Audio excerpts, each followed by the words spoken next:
অত্যন্ত বাঙালি দল তৃণমূল তারা বাইরে থেকে নিয়ে আসে লোকজন, তখন তো কিছু বলে না, তখন চুপ থাকে কেন? টাকা পায় বলে। এরা টাকা পেলে নিজের বাড়ির বাবা মাকেও বেঁচে দিতে পারে। মুখ্যমন্ত্রী বলছেন অবাঙালি বেড়ে যাচ্ছে, হকার বেড়ে যাচ্ছে, উর্দু ভাষী তো আরো বেড়ে যাচ্ছে। হিন্দু প্রধান এলাকাগুলো সরানো হয়েছে, মুসলিম প্রধান এলাকাগুলোতে মুখ্যমন্ত্রী হঠাৎ করে চুপ থাকেন কেন? ভোট ব্যাংকের রাজনীতি। আমি তো সেই দিনটার অপেক্ষা করছি, এই বাঙালি অবাঙালি করতে করতে মুখ্যমন্ত্রী কোন দিন বলে দেয় যে চৈতন্য মহাপ্রভুর সাথে পশ্চিমবঙ্গের কোনো সম্পর্ক নেই। আমি আমার পূর্বপুরুষের সারনেমটাকে ত্যাগ করিনি, গর্গ চট্টোপাধ্যায় করেছে।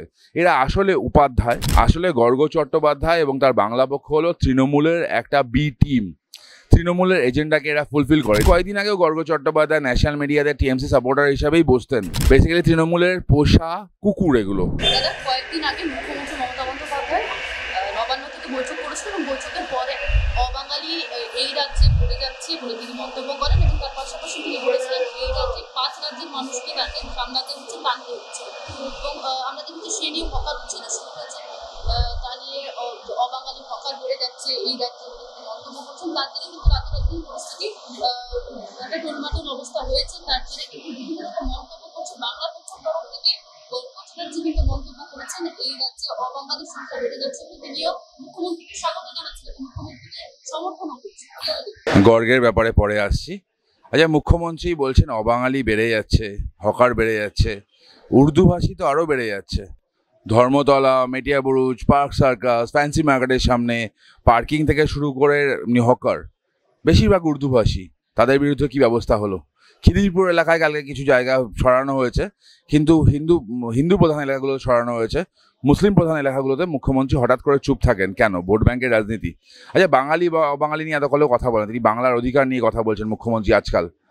প্রশ্ন আছে ইউসুফ পাঠান কে, প্রশ্ন আছে কীর্তি আজাদ কে, প্রশ্ন আছে শত্রুঘ্ন সিনহা কে। পশ্চিমবঙ্গের 2 জন রাজ্যসভার সাংসদ সাকেত গোখলে এবং সুস্মিতা দেব, তারা কবে বাঙালি হলো, তারা কবে পশ্চিমবঙ্গের হলো? মুখ্যমন্ত্রী সব কথাগুলো যত কম বলবেন ততই ভালো।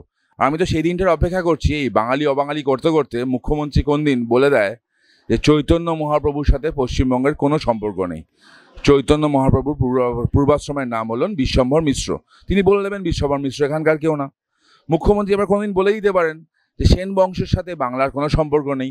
সেন বংশ যারা দক্ষিণ থেকে এসেছিল, পশ্চিমবঙ্গে বাঙালি ব্রাহ্মণ যাদেরকে বলা হয় কান্নকুব্জ ব্রাহ্মণ, তারা তো এসেছিলো উত্তরপ্রদেশ থেকে, তাদেরকেও বলে দিক পশ্চিমবঙ্গের কেউ নয়। এবার আসি সেই জামাত পক্ষ, গর্গ বাংলা পক্ষের গর্গ চট্টোপাধ্যায়। আবার বলছি গর্গ চট্টোপাধ্যায়, তার সাথে আমার কথা বলি, আমার একটু তফাৎ আছে। আমি আমার পূর্বপুরুষের সারনেমটাকে ত্যাগ করিনি, গর্গ চট্টোপাধ্যায় করেছে। এরা আসলে উপাধ্যায়, এরা এসেছিল অন্য রাজ্য থেকে এদেরকে নিয়ে আসা হয়েছিল এবং এখানে বসানো হয়েছিল। এবার তারা উপাধ্যায় থেকে চট্টোপাধ্যায় হয়েছে, তাই সেই বড় বড় ডায়লগগুলো দিচ্ছে। আচ্ছা, এই গর্গ তো অন্য কথাগুলো বলে না, গর্গ তো কোনো সময় বলে না বারুইপুরে রোহিঙ্গা ক্যাম্প বসেছে, সেগুলো নিয়ে কোনো কথা বলতে শুনিনি এদেরকে। আমরা শুনিনি বিভিন্ন জায়গায় এই ধর্মতলায় গিয়ে এদের বিপ্লব করতে শুনিনি। আচ্ছা, গোয়েঙ্কা, সিএসসি থেকে আরম্ভ করে অন্যান্য বড় বড় এগুলো আছে, তাদের নিয়ে বিপ্লব করতে শুনিনি। পশ্চিমবঙ্গ সরকারের যে আমলা, ওই দ্বিবেদী থেকে আরম্ভ করে রাজীব কুমার, তারা তো কেউই বাঙালি নয়, তাদেরকে নিয়ে বিপ্লব করতে শুনিনি। আসলে গর্গ চট্টোপাধ্যায় এবং তার বাংলা পক্ষ হলো তৃণমূলের একটা বি টিম। তৃণমূলের এজেন্ডাকে এরা ফুলফিল করে। ইলেকশনের সময় আমরা দেখেছি, এই তো কয়েকদিন আগেও গর্গ চট্টোপাধ্যায় ন্যাশনাল মিডিয়াতে টিএমসি সাপোর্টার হিসাবেই বসতেন। বেসিক্যালি তৃণমূলের পোষা কুকুর এগুলো, এর থেকে আর বেশি কিছু না। মনি যখন বটি ফেলে তখন এরা লাফায়, এদেরকে বেশি পাত্তা না দেওয়াই ভালো। না, বিজেপির যে কজন আমাদের ভোটে দাঁড়িয়েছিল বা আমাদের বিধায়করা আছে, তারা তো প্রত্যেকেই পশ্চিমবঙ্গের। এখানেই তাদের জন্ম, এখানেই বাস, এখানেই চাষ, এখানেই তারা কাজ করে। উল্টো দিকে এদের কথা মতো একদম অত্যন্ত বাঙালি দল তৃণমূল, তারা বাইরে থেকে নিয়ে আসে লোকজন, তখন তো কিছু বলে না, তখন চুপ থাকে কেন? টাকা পায় বলে। এরা টাকা পেলে নিজের বাড়ির বাবা মাকেও বেঁচে দিতে পারে। এদের সম্পর্কে বেশি মন্তব্য না করাই ভালো। পশ্চিমবঙ্গটা এখনো ভারতবর্ষের বাইরে যায়নি। ভারতবর্ষের সংবিধান অনুমতি দেয় যে কাউকে যে রাজ্যে গিয়ে থাকার কথা। গর্গ যেই বিষটা পোতার চেষ্টা করছে, মুখ্যমন্ত্রী যেই বিষটা পেতার চেষ্টা করছে, সে যে পুরো দেশে ছড়ায় তাহলে পারবে তো সামলাতে?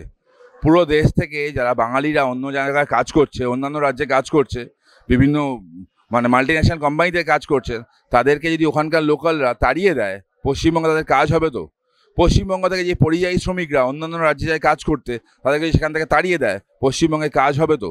ধান পোতার কাজে যারা অন্য রাজ্যে যায় তাদেরকে যদি তাড়িয়ে দেয়, পশ্চিমবঙ্গে কাজ হবে তো? পশ্চিমবঙ্গের একই ভাঁড়ে মা ভবানী, পশ্চিমবঙ্গে শিল্প নেই, পশ্চিমবঙ্গে চাকরির ব্যবস্থা নেই। এখানকার ছেলেমেয়েরা বাইরে যাচ্ছে কাজ করার জন্য, বাইরে কাজ করছে, সেখানে রোজগার করছে, তারপর এখানে আসছে। এই এরা অদ্ভুত সিচুয়েশন তৈরি করছে, তার দায় পশ্চিমবঙ্গ সরকার এবং তাদের পোষ্য বাংলা পক্ষ নেবে তো? হঠাৎ করে মুখ্যমন্ত্রী অবাঙালিদের উপর চেপে গেলেন, তাহলে কি লোকসভা ভোটে অবাঙালি ভোট পাননি বলেই এইরকম ব্যবস্থা? মুখ্যমন্ত্রী তো হিন্দু ভোটও পাননি। তা হিন্দু ভোট পাননি, তার হিন্দু বিদ্বেষী মনোভাব প্রায় দেখা গেছে। দেখুন উনি কি বলছেন না বলছেন, মোহাম্মদ বিন তুগলকের সাথে তার অনেক সাদৃশ্য আছে, মানুষ জবাব দেবে তাকে। তিনি অপেক্ষা করুন, তার জন্য না খুব ভালো দিন অপেক্ষা করছে, সুদে আসলে তিনি ফেরত পাবেন।